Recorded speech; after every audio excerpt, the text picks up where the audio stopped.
कि जलते घर को देखने वालों फूस का छप्पर आपका है, आग के पीछे तेज हवा है, आगे मुकद्दर आपका है। उसके कत्ल पर मैं भी चुप था, मेरी बारी अब आई, मेरे कत्ल पर आप भी चुप हो, अगला नंबर आपका है। बहुत आपने सटीक बात कही कुलदीप जी। नमस्कार दोस्तों, मैं रण सिंह पवार, आप देख पा रहे हो PMFO न्यूज़। इसमें हम जो तस्वीर हम आपको दिखा रहे हैं HTM थाने की, जहां पे कुछ सामाजिक संस्थाओं से जुड़े हुए लोग आए हैं। इनसे बात करेंगे और जानने की कोशिश करेंगे कि पूरा मामला क्या है।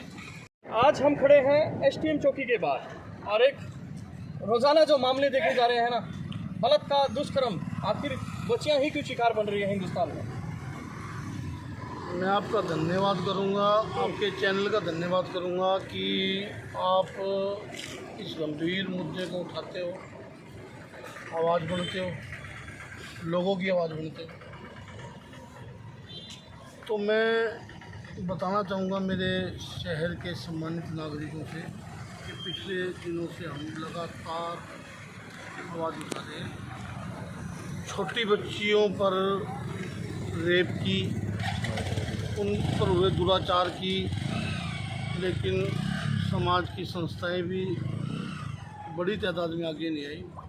और हमने आपको आगे किया था कि आप सचेत हो जाओगे, अगला नंबर आपका होगा और वो अगला नंबर आपका आ गया। पहले 1 अगस्त को मामला होता है, नंगल गांव, दिल्ली कैंट। 9 साल की बेटी को एक शमशान भूमि का पुजारी और 3 उसके साथ अन्य लोग मिलकर उसका बलात्कार करते हैं और फिर उसको जिंदा जला देते हैं। उसके बाद दिल्ली का ही मामला आता है, त्रिलोकपुरी का। एक 6 साल की बेटी का बलात्कार होता है। और उससे पहले जैसे आपने पुराने मामले बताए, हाथरस हो, उन्नाव हो, उससे पहले बहुत पुराना मामला निर्भया का था। और निर्भया के मामले में पूरा देश जागा था। बिल्कुल। और हमारे देश के लोगों को आदत है जागकर सो जाने की। जिस तरीके से पूरा देश जागा था, लेकिन उसको न्याय मिला, बड़ी देरी से मिला। और हमारे देश के संस्थाएं और सम्मानित जागरूक लोग थे, जागे हुए थे, वो वापस हो गए। और फिर मामला वहीं से शुरू होता है, दिल्ली से। और अब यहाँ मीलगेट क्षेत्र के अंदर, क्योंकि मामला गंभीर है इसलिए हम आपको बेटी का नाम नहीं बता सकते, उसके परिवार की पहचान नहीं बता सकते। और वो मामला थाने के अंदर दर्ज हुआ है। आज मंगलवार की ये घटना घटती है। बच्ची के जो पिता है वो घर से गायब है 1 साल से, उनको पता नहीं वो लापता है, कहाँ है कहाँ नहीं। और परिवार बहुत ही गरीब परिवार है। और लड़की की बुआ की संज्ञान में ये मामला आता है। एक बार बलात्कार होता है लड़की का, और फिर दोबारा उसी लड़के द्वारा, जिसने पहले बलात्कार किया था, वही लड़का दोबारा उसका बलात्कार करता है। और लड़के की बुआ मीलगेट क्षेत्र के अंदर थाने के अंदर रिपोर्ट दर्ज कराती है। और फिर अखबार के अंदर भी मामला पहुंचता है और हमारे को पता चलता है। हम यहाँ पे आते हैं, साथी पत्रकार यहाँ पे आते हैं। आवाज़ है हमारे देश की, गरीब की, मजलूम की पत्रकारिता आवाज़ है, और सही रूप से ये भाई उठा भी रहे हैं। तो हम तो हाथ जोड़ के फिर प्रार्थना करना चाहेंगे कि ऐसे जो मामले होते हैं, छोटी बच्चियों पर जो दुराचार होता है, उन दरिंदों को समाज में रहने का कोई हक नहीं है जी। उनको उनकी पहचान की जाए, पहचान का तरीका है कि आपका पड़ोसी जागरूक। ऐसी घटना कोई नज़र आती है, ऐसी कोई बात नज़र आती है, अगर कोई जागरूक पड़ोसी है, जागरूक नागरिक है, तो उसको रोक सकता है जी। कुलदीप जी, जो सोच आप लेके चल रहे हैं, क्या आपको लगता है कि आम जन के दिमाग में ये सोच है? जगाने की आज जो है ना ज़रूरत है, मगर कहीं ना कहीं आपने एक बहुत जटिल बात कही। जो बात आती थी निर्भया की, पूरा हिंदुस्तान जाग उठा था, मगर आज अभी बहन किशोरी के साथ, बच्ची कहूँगा मैं, हमारी बच्ची किशोरी के साथ हुआ। थोड़े दिन बाद पता चलता है त्रिलोकपुरी, फिर पता चलता है हिसार, फिर पता चलता है सोनीपत। आखिर कब तक सहेगा ये हिंदुस्तान? पत्रकार भाई ने बड़ी अच्छी बात की, मैक जी ने। मैं पहले भी ये बात कह चुका था कि अगला नंबर आपका है, और वो अगला नंबर हमारी हिसार का आ गया।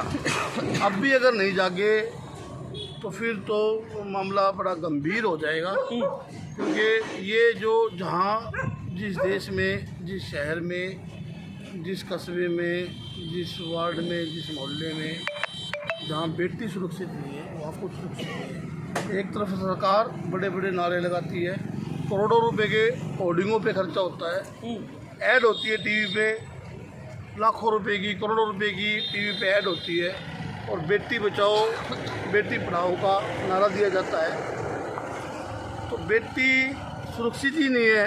उन नारों का, उन बड़ी बड़ी ऐडें फिर वो निराधार हो जाती है जी, वो फिर किसी काम की नहीं रह जाती। जब हम पूरे नरेंद्र मोदी की जब से सरकार आई है, इनका ये नारा था स्वच्छ भारत मिशन और बेटी बचाओ बेटी पढ़ाओ, और करोड़ों रुपए इस मुद्दे पर लगाए भी, लेकिन हम देख रहे हैं कि सरकार इस मामले पर पूरे तरीके से नाकामयाब है, जी, पूर्ण रूप से फैल। जी कुलदीप जी, अब एक मैं आपसे अपील लूँगा, जो जगाने की अपील है ना, जनता आज भी सो रही है। अगला नंबर आपका है, हिसार लग चुका है, वो हिसार का नंबर आ गया है, मगर कहीं ना कहीं जो है ना जगाने की ज़रूरत है। सो चुका है हिंदुस्तान, क्या कहेंगे इसमें, क्या अपील करेंगे? अपील, अब एक तो मैं आपको ये कहना चाहूँगा, एक तो कोई व्यक्ति सोया हुआ है, उसको आप जगा सकते हो जी, उसको आप जगा सकते हो। एक व्यक्ति सोने का नाटक कर रहा है, सोया नहीं हुआ वो, सिर्फ सोने का नाटक कर रहा है, उसको आप कैसे जगाओगे? बात यहाँ आती है। बिल्कुल। अब जागने वाली बात तो आप पहले भी कर चुके, निर्भया का मामला था, हमारा पूरा देश सड़कों पे था, बिल्कुल, तो समाज जगा हुआ था, बिल्कुल, लेकिन मामला बदला, घटना बदली, जगह बदली, समाज सो गया। इसका मतलब समाज जागा हुआ है, सोने का नाटक कर रहा है। तो बहुत ही मैं वही शेर के साथ अपनी बात खत्म करना चाहूँगा, जी, जी। जो मैंने पहले बोला था कि जलते घर को देखने वालों फूस का छप्पर आपका है, आग के पीछे तेज हवा है, आगे मुकद्दर आपका है। उसके कत्ल पर मैं भी चुप था, मेरी बारी अब आई, मेरे कत्ल पर आप भी चुप हो, अगला नंबर आपका है। बहुत आपने सटीक बात कही कुलदीप जी।